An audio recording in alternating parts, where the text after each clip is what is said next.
erdeata em conversação com essa aqui toda parte de request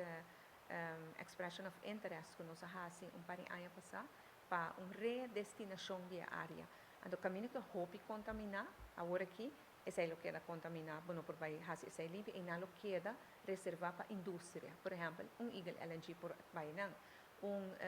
hydrogen plant por vai não, então refineria de hidrogênio, of mas molina de viento também por vai não, of parte que tem mais para bau banda de Main Street San Nicolás, intenção para abrir muralha de lago então para criar desenvolvimento tem na lama caminho que botin lugar na corrida que vai comer beber algo arriba por trás hasta vivienda parte mais para riba que chega banda de Rogers Beach lo para desenvolvimento turístico e avaliação na tua assistência para hasta terminal cruzeiro então parte que botin mais para trás caminho tem man camp a botin solar panels e nana lo vira parque ora de inovação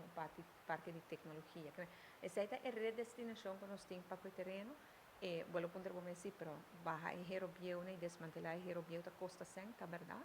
pero já está em conversação com companhia que está disposto para clean up e mesmo vende scrap metal então dia sai paga e trabalham que o governo mesmo vai ter tarefa de gasto grande de sei qual esta zona prometedora